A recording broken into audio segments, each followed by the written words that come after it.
70,000 years ago, in a camp of maybe 30 people, a man returns from a 3-day hunt. He looks at his partner. Then he looks at the child she's holding. And something in his gut, something older than language, older than farming, older than the word betrayal, tells him the child is not his. He has no court, no marriage certificate, no law to call on, only an instinct that has been quietly screaming inside humans for hundreds of thousands of years. So what does he do? This is file number 004. And the evidence we're about to open suggests that everything you feel about loyalty, jealousy, and betrayal was already wired into us long before anyone had a word for any of it. Before we open the file, if you've ever felt that jealous flinch and wondered why, subscribe and follow the investigation.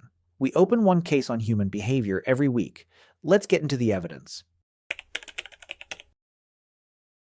Here's the first piece of evidence. Jealousy is not a modern invention. It shows up in every human culture ever studied, without exception.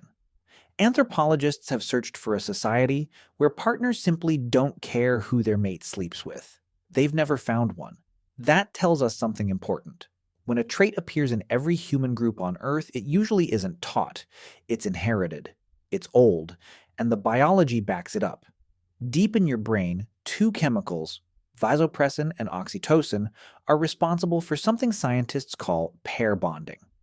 They're the reason humans, unlike most mammals, tend to form lasting attachments at all.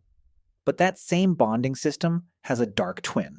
When the bond is threatened, the brain treats it like a survival emergency. Your heart rate climbs. Your focus narrows. You feel something close to physical pain. Why would evolution build that? Because for an ancient human, a partner wasn't just love. A partner was survival, shared food, shared protection, someone to raise children who carried your genes into the next generation. So betrayal wasn't just emotional. It was a threat to everything that kept you alive. Now here's where it gets uncomfortable. The evidence suggests ancient humans weren't perfectly faithful creatures who fell from grace. The truth is messier than that.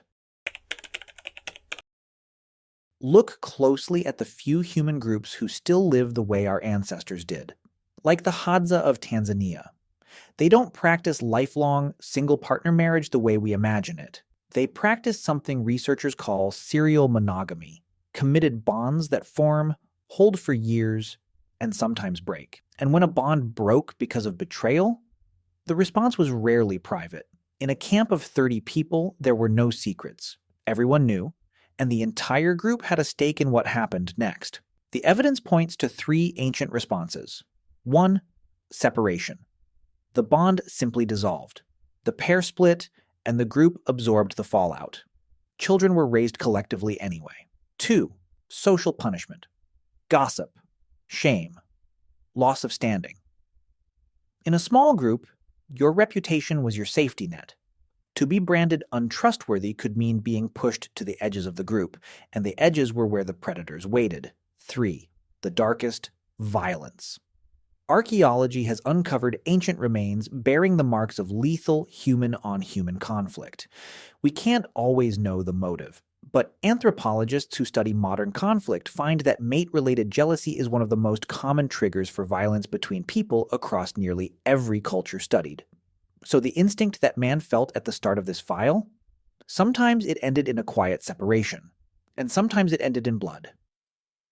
If this investigation is landing for you, drop a comment with the one thing that surprised you most. I read them, and they shape the next file. So what did ancient humans do when someone cheated? The honest answer is, it depended on whether the group decided the bond was worth saving, and whether the betrayal threatened the survival of the whole camp. But here's the part that should sit with you. We often tell ourselves that monogamy is natural and cheating is a modern moral failure. The evidence suggests the opposite is closer to the truth. Humans evolved both drives at once, the powerful pull to bond, and the restless pull to stray. We are not built for one or the other. We are built for the tension between them. That jealous flinch you feel? It's not weakness. It's a 200,000-year-old alarm system still firing in a world it was never designed for. Your ancestors survived because they felt it. The ones who didn't care, who let the bond dissolve without protest, were less likely to pass on their genes, which means the descendants of the indifferent mostly aren't here. You come from the jealous ones, the ones who noticed, the ones who couldn't let it go. Case closed. If this file changed how you see your own instincts, the next one will too. File number 003. What did ancient humans do when they left Africa? Is on screen now. Open it.